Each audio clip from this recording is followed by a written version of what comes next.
So, Assalamu alaikum everyone. I'm Aksa Tariq and I'm the editor-in-chief for the CXO Media Properties in Pakistan.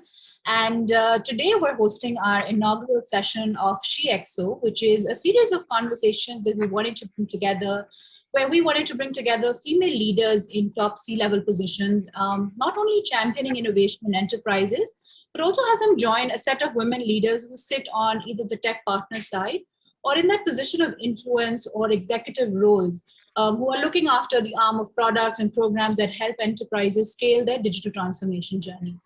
I have three distinguished speakers with me today, and I'm very excited to have all of you join us for the inaugural session. I'd like to start with Ms. Khursheed Kotwal, who's associated with ICAP, but she's also been, she's currently the chairperson, Digital Accounting and Assurance Board. She's an elected member of ICAP, and she's also a board director for the Pakistan Microfinance Network. She also started her financial and management consultancy, which provides value-added services to various businesses, and she started this in 2010. So we'll hear more about her journey. We also have with us Ms. Shamim Rajani. She is the Managing Director and Chief Operating Officer at Genetech Solutions. It's a technology company that provides dedicated end-to-end IT solutions and services to global IT audiences. And a lot of her work, which is something that we're going to bring up in the course of this discussion, is very closely involved with the Pakistan Software Houses Association, PASHA. And she's also the founder of Code Girls, which is a tech training boot camp. When we're talking about SheXOs, when we're talking about developing leadership, developing skills, that's an important thing that we'd like to definitely bring up when we come to Shamim. And last but not the least, I have with me Mahnoor Nadeem. She joined REDtone Telecommunications and Quantum Global Communications as the Group Vice President. And she's also serving as the CEO for REDtone Digital Services. She's also a lawyer, and I know that she's involved very closely in pro bono services as well as others. So we'd love to hear more from you. So Khursheed ma'am, if we can start with you about a brief introduction about your work and your own journey for the last few decades. Right. Thank you, Aksa. Okay, let me just give a brief background. So I'm a chartered accountant and I qualified in 1991. And tech has always been my passion, and as you will see through my journey as well, that I've done a number of things on the digital side or the automation side. And after qualification, I joined Unilever and I worked there for 18 years and I was the corporate finance director. During my stint at Unilever, I had a lot of areas or interactions with technology. So when I had just recently joined, I was asked to be a part or to implement an ERP, especially for the accounting and finance. And naturally, when you're a fresh start, that's quite a challenge. And I would say more of a learning process. So I was involved. In fact, I have seen two implementations, the SAP implementation as well as the MFG Pro implementation way back in 1991. So I would say I'm amongst the few in the industry who have actually been part of the ERP. And today also, when we actually work with clients, although we are finance professional or business consultants, a lot of work is done on the ERP side as well, because finance and IT like work hand in glove, and in fact they're treading into each other's areas, the way the technology is now moving into. And so all along I've been quite interested or involved with IT, and also at Unilever I was the ISO and I've been trained as an ISO. I've received international trainings on ISO matters as well. So again, an area that I closely worked with the IT team.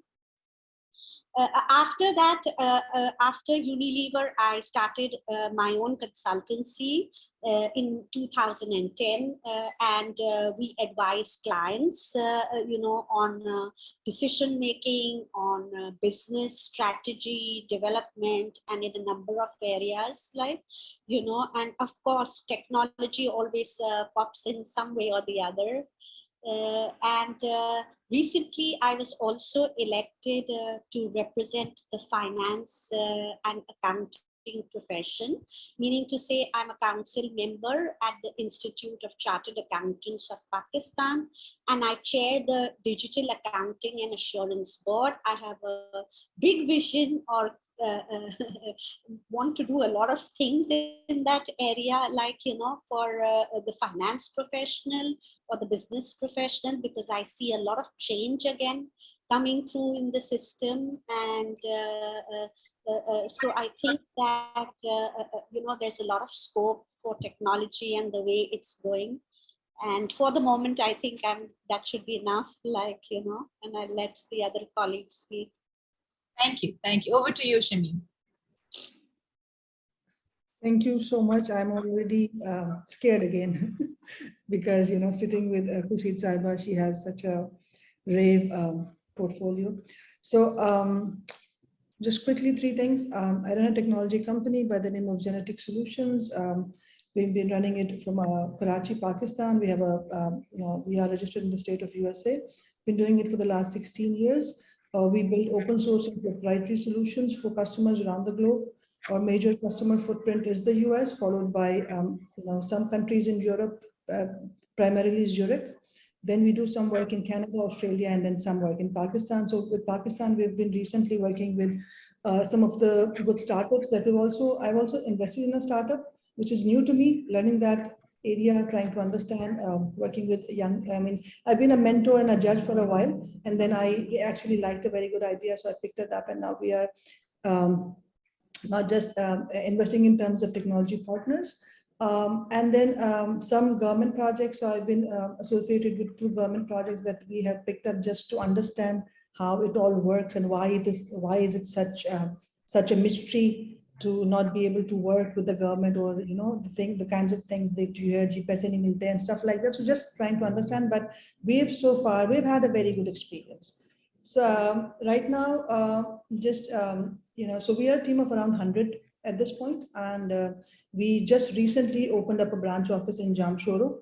So that is in line with my passion for diversity and skills.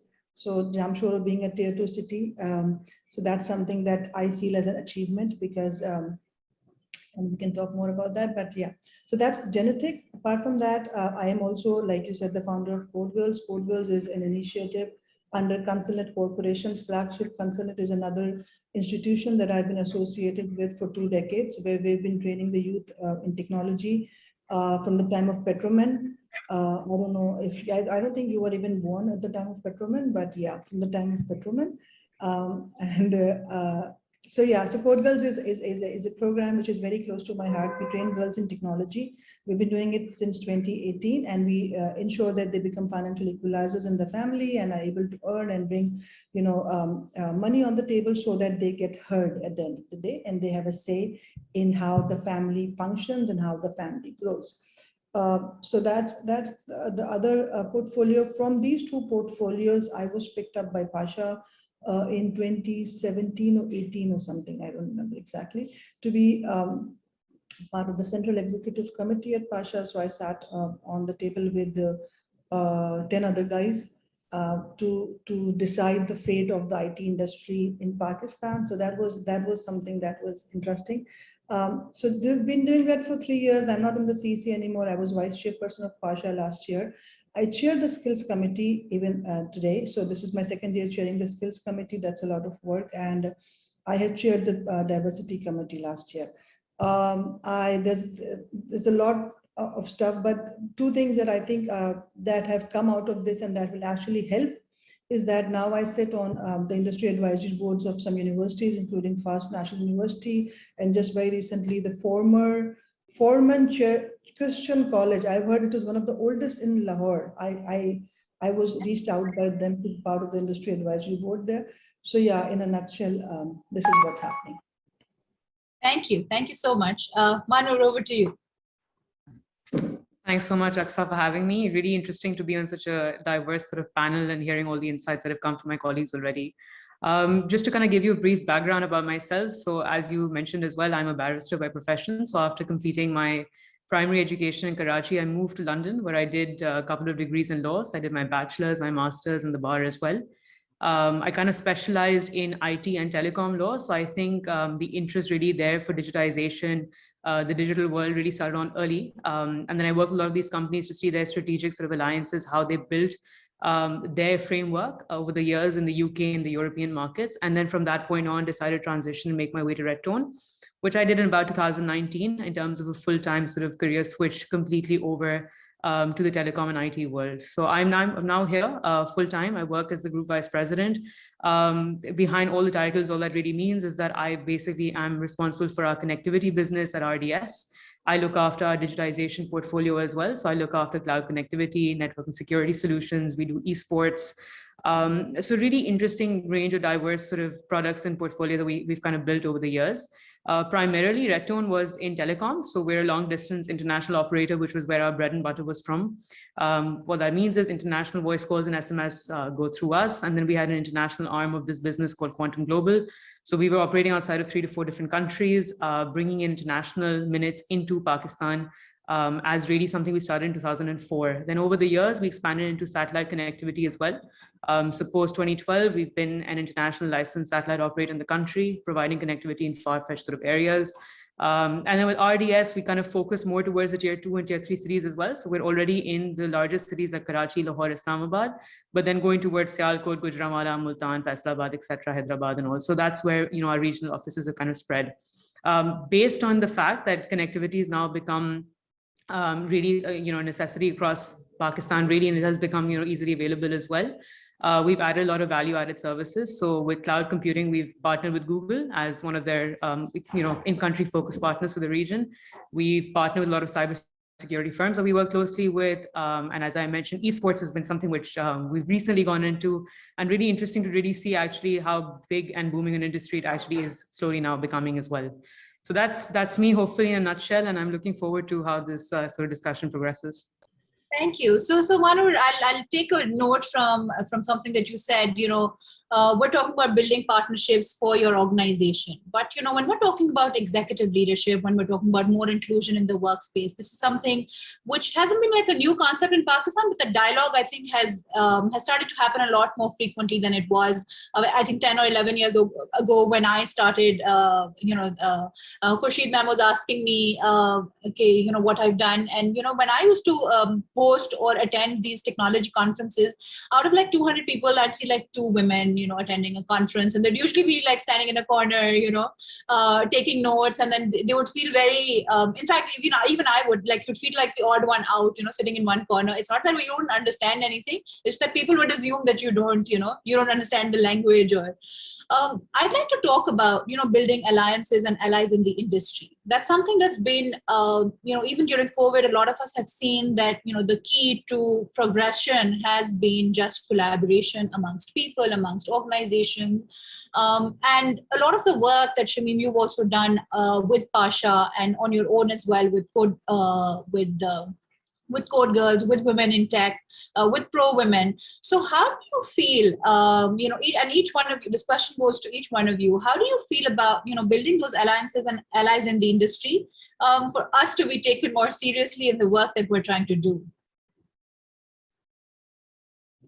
So let's start with me, because I think in the technology domain, and Mahnoor partially belongs to the technology domain, and Khursheed also partially belongs to technology, but I wholly and solely am part of it. So let me just start with myself, because I have a lot of say here, hopefully. I think alliances are very, very important. One of the things that we hear women when they enter this space, or any space for that matter, is that you don't, so you get a pushback whenever you do get a pushback. Like, you just mentioned, you would be, 2 women in a room of 100 men, but, things change. And I think that change also has to come from inside yourself. When I started like 20 years ago, back in 2004, I could not find allies. And it's true, I could not find allies in Pakistan. Not only could I not find allies in Pakistan, people did not take a women entrepreneur in IT seriously at that point, especially in the corporate sector. There were very, very few examples that I could give you. And I had to, so I kept trying till 2007, and I had to go back. I had to go outside of Pakistan. I had to go to the US, not physically, but as in work with the US for 10 years and prove myself.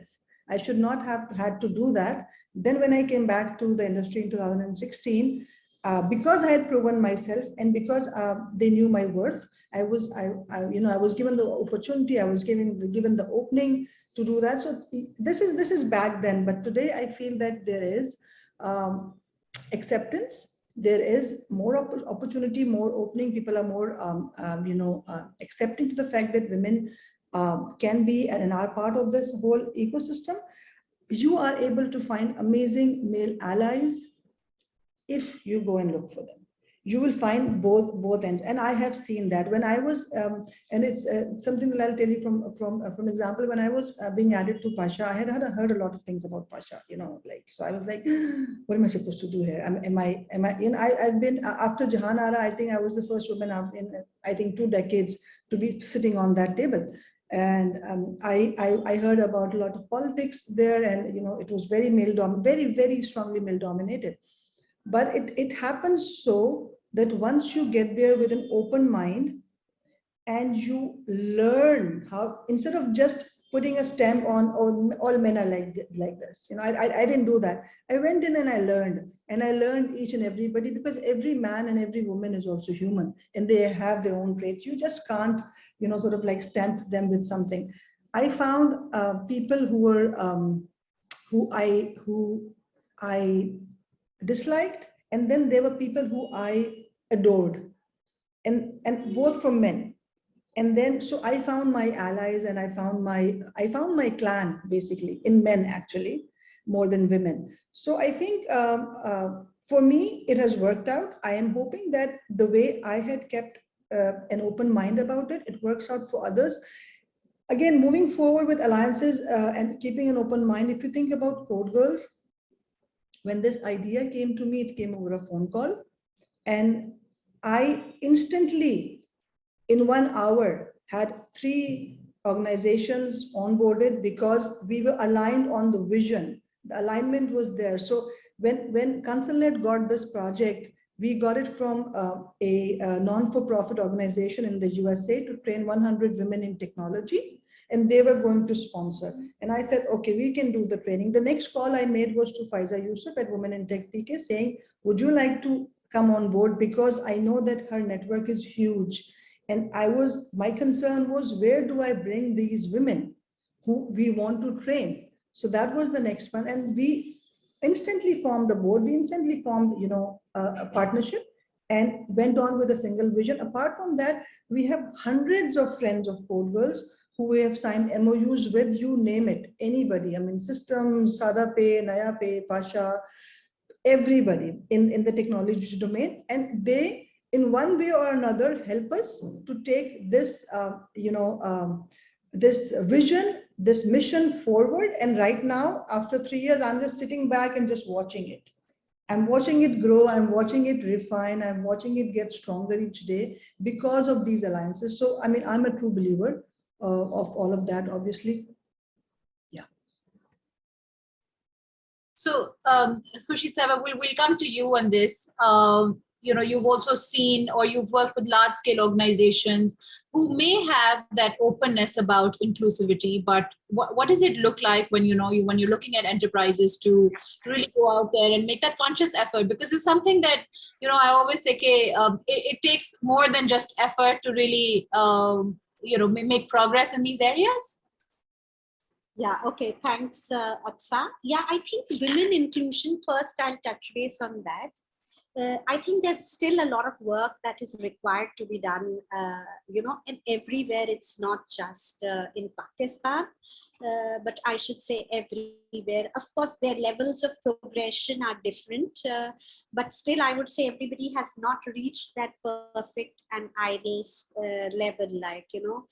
Coming to my own experience, when I was a student, like in the chartered accountants area, and as a trainee student at Price Waterhouse, we had very few women, like, you know, and very few women who actually qualified, like, as well. So if they started off also, they just left it because, you know, it was quite a hard journey to go through. So yes, I remember my first day, there were all strange men sitting in the department, or colleagues, I should say, the male colleagues, and I could hardly converse with them because, you know, everybody looked, the colleagues were to themselves, and I never had a alliance or any sort of a friend or a mentor because you were brand new into an organization. But slowly you make your way and you get the respect, you interact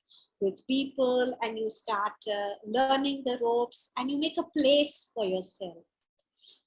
And you see, this is very important, that women have to work maybe 3 times more harder than the men, you know, to succeed, because each time they are given a responsibility, people doubt your abilities and your capabilities, like, you know, because you're a woman, because you're a mother, you know, they will always question whether you will continue, whether you will have the appetite to take on responsibilities. So I think as women, we have to accept this and always be on our toes, you know, to excel and to deliver. And I think women are capable of that. And especially now with the digital or the way the technology is moving, I think it's a great enabler, like, you know, in the sense that now it's opening up new opportunities, you know, although there are still some mindsets amongst companies, but I think that work from home is something that is going to be a real plus point for the women, you know. So that is, I mean, you've seen that ad on TV which says 90% of the women doctors after graduating stay at home. I mean, you know, something, well, I won't say those kind of numbers, but in our profession as well, we have a lot of women as well who are staying at home. And, you know, for me, I try and persuade the employers to make certain schemes or certain things so that, you know, the women can work from home, that they have a flexible work arrangement and they don't need to come to office. Our culture still needs to break that barrier, because, and it goes both ways. Yeah, from the corporate side, it's more of a trust, like, you know, do you let an employee not be in front of your eyes and let them work and deliver, like, you know. And from the women's side as well, I believe that, you see, you need to stand up proudly, meaning to say, if you are doing work from home, you must make sure that you complete your deadlines, you know, do your work honestly, and not think of, you know, as a like a holiday or something, or a half day or whatever it is, you know. So the onus falls on us. And about my own company, my company was all women only, not by design, but it just happened, like, you know, just the people I pulled into my workspace were the ones I had dealt with or knew with, or 2010, like, you know. So obviously coming from a culture of, you know, full-time working, meaning even Unilever in those days didn't have all those things, like, you know, I kind of made this model and I successfully ran this model for quite some time, like, you know, till of course we had some other needs, etc., wherefore we couldn't do it for everybody, like, you know. And as one grows bigger and bigger, it becomes difficult to only just do it for the women. You have to do it for the men as well then, you know. So we kind of a little bit moved away, but I think there is great opportunity now with the way the technology has evolved, and that means more and more women can work, because over here the culture is a little bit different, you know, that after you get married you have a lot of other responsibilities as well, and somehow, since the burden is always there. Now organizations, like large organizations I've seen in the last years have brought about these returnship programs, which have been very good for a lot of people who want to return to work after taking a break, as you mentioned. So I think that that landscape has the landscape has really evolved, and it just makes more room for inclusion of people who want to re-enter the workforce. Mahnoor, if we can also hear from you on building alliances and allies in the industry, and where you see this going, because you've been fairly new into the industry. What are the things that you've seen in the last, I know, okay, COVID may, the workforce completely changed anyway, but your own vision? Yeah, so I think Aksa, my experience has been very different, obviously, because of it's a different time period as well. So I think I'll talk about my experience from female allies or just allies in general, and then also in terms of the right mentors over the years. So my sort of experience would have started off during my schooling years, well before I entered the professional world. But I went to the Convent of Jesus and Mary in Karachi. So I kind of grew up in a space where we had a lot of empowered women there. And I think those just served as very early on role models from that point on in my life. So I grew up really surrounded by these strong women, whether it was, my class fellows or whether it was, teachers or my principal. And similarly in my A-level school again, right? So I think based on that, I already had a lot more confidence, even being in Pakistan, looking at the fact that women can be respected, can hold leadership positions, and can be valued, very much so in their own right. So I had that experience when I went to London as well. So when I went to study there, I never faced a problem in terms of how to project myself and make sure that whatever I was saying was heard. And something that I felt that I wasn't really in a room in a corner, but I was an equal sort of participant in a lot of scenarios and settings. So that's where it stemmed from. And then when I worked within the legal sphere, and I worked again towards IT and telecom specifically, I came across a lot of colleagues in the UK who were women and who kind of did really well, and they were equal sort of footing. It didn't really matter if you were the only female in the room or you were one of 10. It sort of didn't matter. So I think I picked up on that culture quite early on. And I wanted to kind of bring that with me as part of my vision for my organization. So when I came in, yes, I think there are challenges that you face. I think somebody just said, I think it was Ms. Kotwal who said that when you're a female or a woman, and unfortunately or fortunately, you have to work a little bit harder in terms of gaining that respect. I agree with that completely, wholeheartedly, because I've been there. So I feel that perhaps I did have to kind of step up a notch in terms of making sure I was heard within the organization and even outside. But it really wasn't something which was near impossible. Yes, a little bit extra effort here and there, but other than that, it wasn't much of a problem.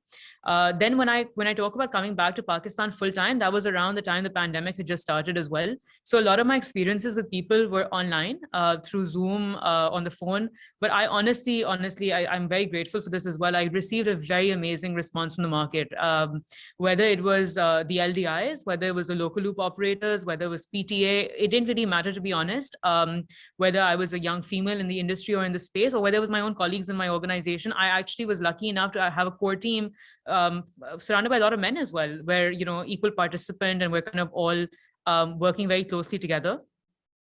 So I didn't really face that challenge. So based on some of the responses that I've just heard from each one of you, what do you think are some leadership lessons which are unique to just women leaders or women in tech? Just to I think Khursheed Saiba very accurately quoted about working harder and being very focused, and then Mahnoor also added to that. I just one of the things that I've also noticed, maybe it's about myself or it's about women in general, is that we generally are hard workers in a majority. Right, and we generally are focused. So for example, that's what I learned about myself when I went onto this bigger national platform, working with Pasha, working with the Ministry of IT, working with the Pakistan Software Export Board. I learned that I enjoyed working in a specific area compared to the other men in the CEC who could talk about everything. I was very specific that, okay, I like skills, I am good at it, and I enjoy the conversions that happen out of it, because I feel that at this point in time, skills is one of the major roadblocks towards growth in the IT industry. And because I'm good at it, let me pursue that. Some of my male colleagues in Pasha really enjoy that, and they back me on a lot of things that I've gotten done, maybe entirely, properly or through improper channels to get it done, but they've supported me. But what I've also heard from them is, this is because you work so hard and you put your heart and soul into it. We're also very focused. If somebody would come and talk to me about STZAs and, ease of doing business, I can talk about it on the surface because it gets discussed all the time and you keep hearing about it, but I don't get into it because I don't want to lose my focus on what I'm doing, and the amount of time that I can give as a woman is also limited. So I want to make sure that it is very focused to something. So just wanted to add that maybe, women primarily are built like that, to be more focused and more hardworking in that way. The other thing that I've also, when we talk about allies, and I always tend to add this, is that a lot of the times it's not the male allies who, it's not the opposite gender that pulls you back, it's your own gender. So that is, ironically, that I have observed and witnessed in my journey. Not that it has happened to me, but I have observed and witnessed it. I think that's also something, just bringing it on the table, may be different for the other ladies, but that's something that I noticed. Just wanted to add that. Now, what was your question? So are there any leadership lessons which are unique to women leaders or women working in technology? Like I said, ek to ye ke leadership lesson, I think one of the things is to find the right female allies as well.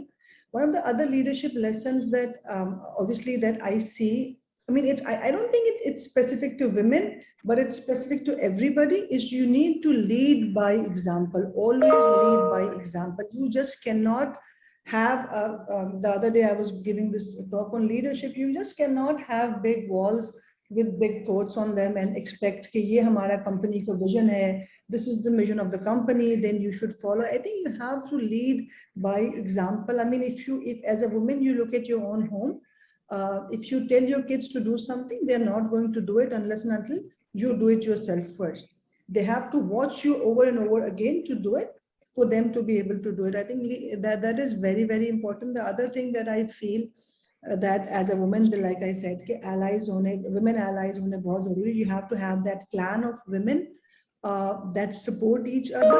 You have to be available to mentor as a woman leader, because there are fewer leaders, and Mahnoor has been one of the lucky ones that she entered in the last decade. You've entered in the last decade, and you found these role models. But when we were back in the days, we just could not find anybody. And when I was asked to be a role model back in 2016-17, I wasn't even sure. I was like, what are you looking at me for? What do I know?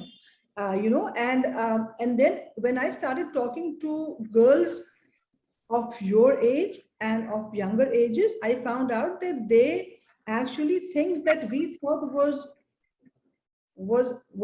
nothing, was a problem to them, right? And I think that came from the experience that we gained over the years. Textbooks will not teach you that. Experience will, networks will, and you just connect them here and there with somebody, or you just talk to them. So I think it's also very important to be available as leaders, to be available as mentors for the younger lot. And then I'll let the other ladies talk, and then we can add more to that. I think one thing before I leave it to Mahnoor and Khursheed also is that, what you talked about is something that I think a lot of us women commonly suffer from, is the imposter syndrome. So I think that's been there all along, and even though there's a dialogue on it, I don't think it's going anywhere, at least in the short term. Absolutely. I do not disagree with that at all, but we are working hard on that. And, people worked hard on me on that. Now I'm working hard on Kotwal on that. But yes, it's absolutely there. Geez, Khursheed ma'am, over to you. Yeah, okay, thank you. So I think, leadership is a great responsibility as well. And as leaders, I think what what we've all talked about as well, and Shamim's also mentioned, what we don't have or what we find missing is the networking bit, you know, whether you call it the way through the alliance or whatever, mentorship. You see, men go out and play golf or hang out with their friends, or can go after office hours and, you know, also discuss business, take decisions over there and come back, you know, for the next day meeting. But a woman has to go home and maybe look after the family and the children, etc. Or at times you don't have platforms to network. You don't have platforms where you can hang out with maybe your own colleagues or your own or be mentors for other ladies. Like, you know, how many platforms do we have? You know, so for example, in the women chartered accountants, what we've done is that we have this committee where we are talking about how to build the network, and we try and build those networks or those connects with our younger members, so that when they are facing difficulties, they know, you know, how to go about, or they already have heard it from some of the people as to, you know, what the ropes are. So I think that, but I think women are great leaders as well. I mean, and whichever company that they have contributed, and companies take a new level where the performance or the profitability is concerned, where you have dynamic women in the leadership, you know. So because they bring in that emotional quotient, you know, in the system. So it's not only about IQ, it's also about EQ. So if somebody has both those or quite a bit of those, then it makes a huge difference, like, you know. So I think that women bring something new, something different on the table as leaders, and they can be great mentors. And this is not only about mentoring women, also about mentoring young people, the male fraternity as well, or the male colleagues as well, like, you know. And you know, when I was in Unilever, and you know, women are given, or I was given quite a few big responsibilities. At times I even questioned myself whether I would be able to handle such big responsibilities at such a young age. But of course I took on the challenge, and of course my peers or my colleagues also would, you know, or the people who reported into me, some of them were very, very senior or very experienced, I should say. They were also like kind of giving me those judging looks, or, you know, thinking, how is she going to manage? How will she go to the factory and work with the laborers, like, you know, or, you know, what will she do over there? Like, so I think we are always put under that test, and, you know, but I think women come out well. They have everything in them. They're very good at multitasking. You know, you can do several things together, like, you know, which I feel not everybody has that, because you've done it for quite a few years. So multitasking is something that's really an asset. And I think what we need to do is just continue to be mentors for the others, and you know, help our younger people to grow and develop, like, you know, and keep giving them guidance. Like, you know, today, like if somebody young wanted some leadership guidance or something, where would they turn to besides maybe their work and maybe their closest friends? You know, we don't seem to have those networks or those portals, or you know, those kind of things to where they can go and check things out or reach out to women, like, you know. So that's very important. I think for women, we need that networking bit to be really honed in properly, like, you know, and do something about it, because that really helps, talking to each other, guiding them, you know. Like, I remember that, you know, when we had our fresh girls qualifying as chartered accountants, we had this networking session so that they would interact with the senior people and get some advice in terms of, what their next phase in life is going to look like, because it would be marriage as well as, either leaving work. So that's what we'd advise them, that, this is how you could go about, these are the things you can think about, make sure that there is acceptance from the families as well, because in our society, culture is also very important, and sometimes if a woman is more successful than her spouse, that's also an issue as well. So, there are many things. So how to handle those kind of situations and how to go about is all a matter of experience or guidance. And quite a few young girls require this, or, I myself, for example, used to think if I had some very good mentors, maybe I could have done some other things, or maybe, not learned through trial and error like as well. Of course, things have changed now, and especially with the digital technology, Zoom or anything, LinkedIn, you can talk to anybody, or FaceTime or whatever. It's, you're right that, that communication has really, we've dropped all those walls, and, communicating with or connecting with mentors or people like yourselves, who've been in the industry, who've been through, who've opened the way for people like me and Mahnoor also, based on, of course, your own experiences. I think there's so much for us to learn as well. Mahnoor, if there's anything that you'd like to add to, leadership lesson that you've learned, which has been unique to women leaders or women in tech. Yeah, I think I'm really enjoying this conversation so far, because I think the insights that are coming are so different and sort of diverse that it's quite interesting to see how it's going on. But in terms of my own sort of experience, or in terms of my vision for leadership, I don't think I can be specific to women leadership, but I think just in general, I think it'd be more so towards servant leadership. And that really has been something that I've been big on for the longest time.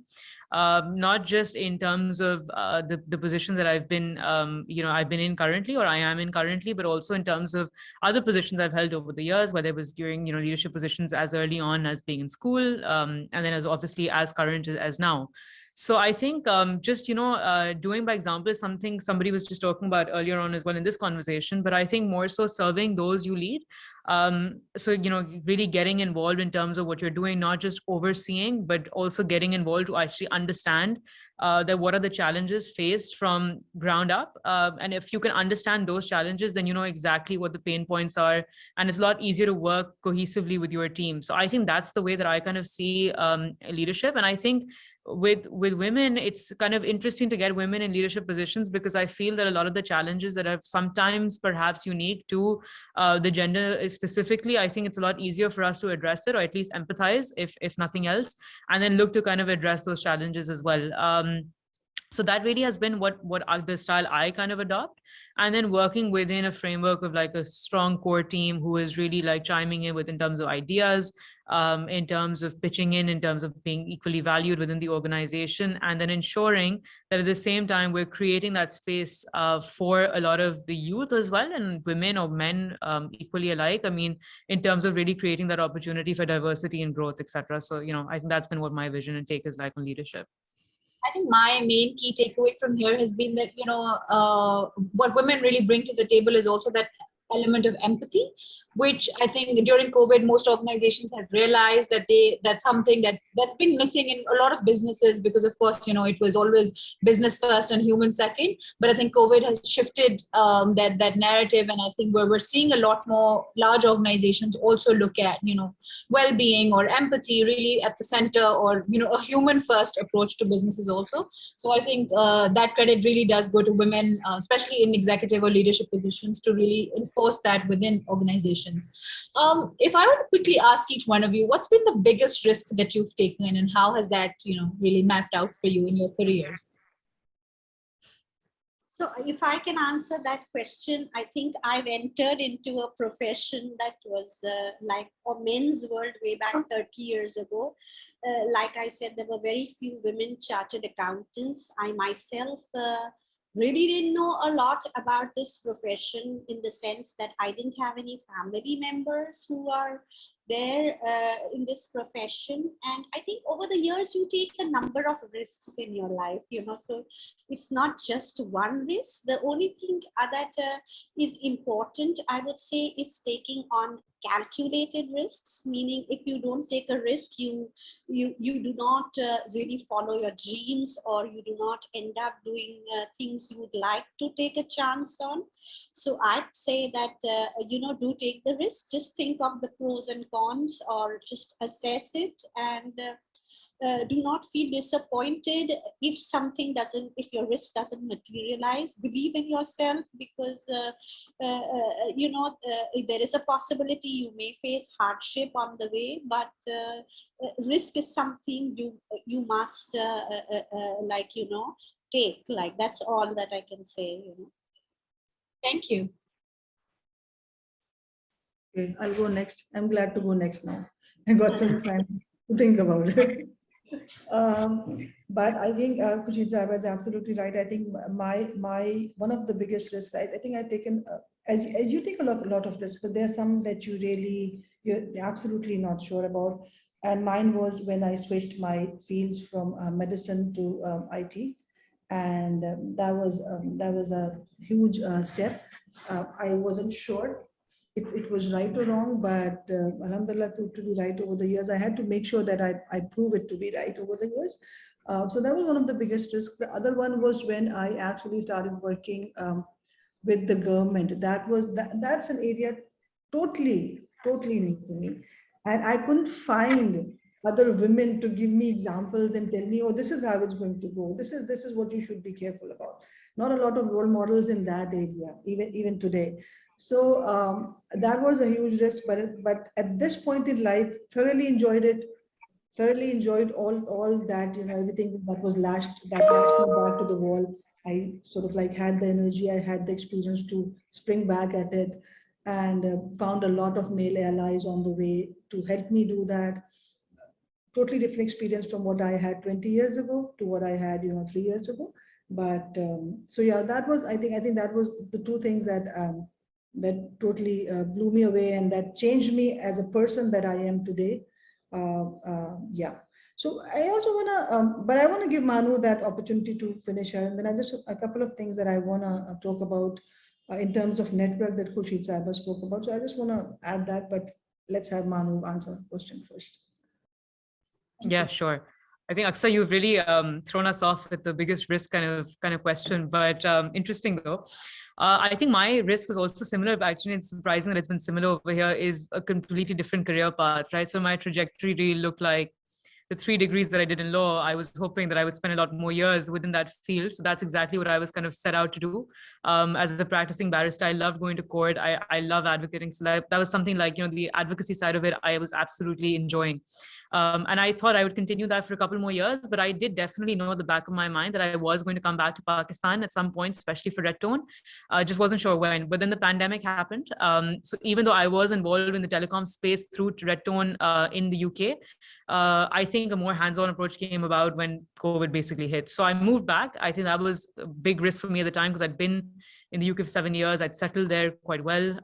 So when I came back, that was basically it, in an industry that I was not familiar with. Yes, a country that I grew up in 100%, so I knew that space inside out, but just a very new industry. So that was one.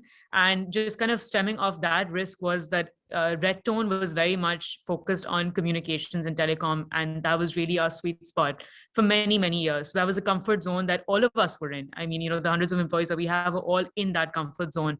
So the risk there was that how do we use that and capitalize on that market space that we've had for the years, and then bring about new products, digitization. I mean, in terms of bringing in cloud and all of these other technologies that we worked on the last couple of years, they were not as big in Pakistan. So kind of really creating and working within a niche market was a huge risk that we've taken. We've worked on retail digitization, we worked on cloud, we worked on esports, and a lot of it now sounds like familiar territory, but it really wasn't even about 3 to 4 years ago, right? So just a couple of risks, but thankfully, I mean, all have been calculated, as Ms. Kotwal also said. So they've paid off, I guess. And yeah, so I hope that answers your very interesting question. Thank you. Shamim, we'll come back to you. Yeah, so I just want to add a few things to what Khursheed Saiba was saying about networks. One of the things that and she's absolutely right, because I felt a lot of this when we are talking to in our committees and talking to people, and they're all men in my committees, and they would say, oh, let's meet for golf tomorrow and then talk about it more. And I'm like, okay, I'm not the one who's going to meet you for golf, right? XYZ is ABC is not me. So I kept hearing that every now and then two meetings, three meetings, and I'm chairing that meeting, right? And then I go in and say, okay, guys, either I learn to play golf or you learn to play chess. One of this has to change, because and then I think you have to sort of like bring it out and tell them in the open that this is what you're doing. You sort of like shutting me out of this, and that's not acceptable, in a very nice, that was the nicest way I could say that was. But then in terms of network, absolutely, women, the term after party for mothers doesn't work, and there's always an after party where the actual decisions get made after the party. There is, right? So I sort of like I think that women have a different sort of a network that they should be building around. So for example, for women in tech, I wanted to sort of like bring in women in tech at this point, because I remember that back in 2017, 2018, we built the Women in Tech platform, which has now over 9,000 women technologists, Pakistani women technologists from all over the world. And we use this platform to mentor, to share, to rant, to learn. And it's a closed space, right, for all these women. And I think it basically, when you come back to that platform, it energizes you when you see others having the same problems and they talk about it. And then, when you talk about it, you get solutions on the platform. So I think that sort of networks are very important, because ladies, I mean, today or tomorrow, maybe, those of you who don't have children, you might be able to go to after parties, or those of us whose children have actually flown out might be able to go to the after parties, but the ones in between cannot.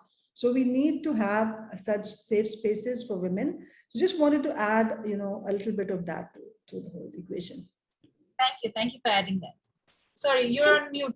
Yeah. I just opened it.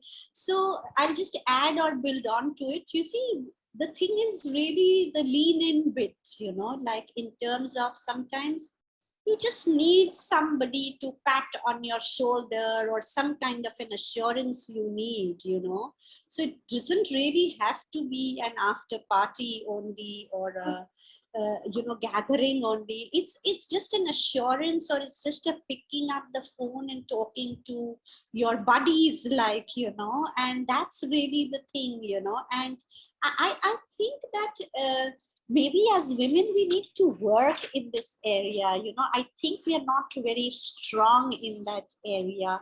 Like perhaps we don't express ourselves, or ask for help, like, because there's nothing wrong in talking about an issue. We somehow feel shy about it. Maybe it is cultural, maybe it is habit, maybe of course the young ones are not like that. I mean, of course, when I see my daughter who's 25, she's something different from what I am, or from the new generation, you can understand, but still I think that bit still needs to evolve. The lean in thing, wherever you may be sitting in the world, you need that thing, you need that people around you whom you can really depend on, or help you out whenever you have a kind of a situation, or even just a soundboard, like,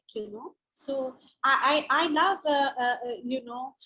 to bounce off things, and, it doesn't matter, age doesn't matter in this. It could be somebody younger that you are have a soundboard with, like, so, or it doesn't have to be somebody of your age. So age really doesn't matter. So, that's really the thing, the kind of things we need to also teach people, or if it doesn't come that easily, to guide, that there's no harm in leaning in, like, Absolutely. Any closing comment from any one of you? It's been a wonderful discussion, and I've learned so much from all of you. Any closing comment before we close this? I think I only have one. Sorry, Start. go on. Go ahead. Just one. I've always wanted to, with such strong-headed women, I just want to make sure that we all, at the end of the day, make sure that in our surrounding, in our organization, we focus on improving gender diversity. It is so important, because if we don't do it, nobody else is going to come and do it for us. So I think, and then whatever we talked about today, it all actually revolves around the same thing, building that environment, building that atmosphere to make sure that women, especially the younger lot, or even those who are, returning back to work, they feel welcome. So that's the ending remark. Thank you so much. I will have to take your leave, ladies, because I have a meeting at 4. So thank you so much. It was wonderful to meet you. I will connect with all of you at on over LinkedIn, inshallah. Thank you. Thank you very much. Yes, Mahnoor, let's hear you then. All right, I'll take a quick few seconds then, I guess. I was just actually going to add to the last conversation too, the last discussion that was happening. I found that quite interesting. So, when we talk about mentorship circles, I think we talk a lot about them in terms of professional standpoint, right? So that's when you've entered the professional world and you're already within this space. But really what I was kind of working on over the last couple of months, and in fact, the last couple of years as well, was really mentoring a lot of the students before they come into the sort of professional world, because a lot of us had no visibility. Like if I give you my own example, I come from a business family as well, but having said that, I didn't have the kind of visibility into what the challenges look like, or even just what the industry looks like, really. I think it's when you come in, that's when you understand, okay, this is what reality really looks like. So over the last couple of months, I've been working with Sophia Hasnain as well, who's the CEO for Link Things. And I think she's absolutely wonderful. I met her on one of the panels and I found her I think maybe last year or 2 years ago, I met her on a panel. And I thought she was brilliant, right? Like she'd been in tech for so long, her vision was amazing. And she has a very nurturing side to her in terms of helping not just women, but other sort of professionals as well. So I spoke to her and I said, I went to an A-level school and they really focus on helping students understand what the corporate world looks like. But I think we were missing an element of tech. So is that something, you'd like to kind of work with us? Because, for example, REDtone works with the school very closely, but we do it in a professional space. We'd like to kind of go one step ahead and go towards the students. So is that something you'd be interested in? And she was, happy to jump on the bandwagon, even though she's been very busy and obviously does a lot of things, with her time. But she jumped in, and I think that sort of mentorship circle, if you can kind of keep growing that arena and helping students from that age get the insight and get the mentoring, I think it goes a long way. And then obviously using those circles to continue with that development and mentorship, even as you come into the professional world. So I think those are my closing remarks. It's been absolutely wonderful, Aksa. I've had an absolute amazing time. Meeting two amazing women who've been in this space for a long time, whether tech, outside of tech, it doesn't really matter. But I think I've just really enjoyed myself in the session, and I hope to connect with them soon and kind of work with them in the near future. Definitely, inshallah. Thank you. Thank you very much for your time.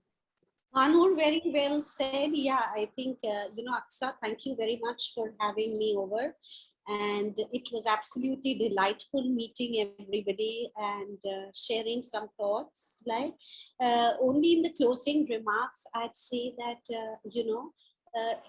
everything has to be shared. I think we need to have a shared responsibility. So, a woman's career, of course, once it depends on her, a lot of it is also because the domestic responsibilities have to be shared.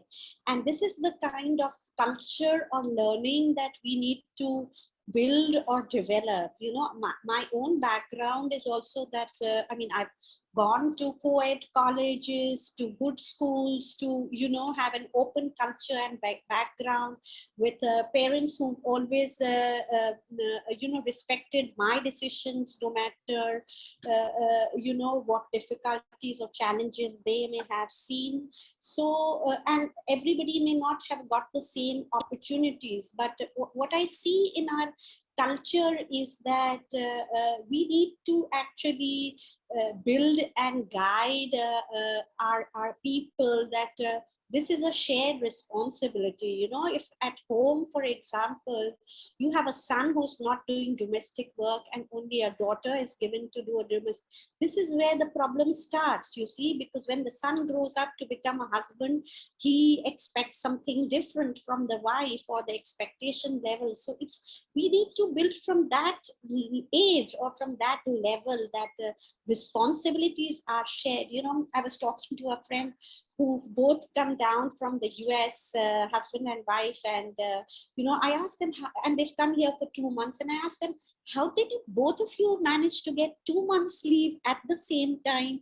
I mean, generally we find that, you know, you barely get 2-3 weeks, and here you've got 2 months. What is the secret to that? And both of them laughed and said, well, I just delivered a baby, so I got maternity leave.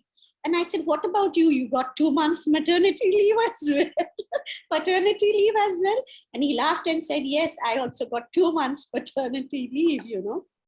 So that's where you have that shared responsibility. I mean, how many employers in Pakistan, or even around the world, I should say, have given equal leaves to take on the responsibility? Because why should a woman's career be at the back burner, you know, when she has other responsibilities? The responsibility needs to be shared, it needs to be understood, and it needs to be recognized. You know, these are important things. These are hard to accept in our culture. That is why if you see, you know, if I see versus or other countries, more, same would be in a lot of other industries as well.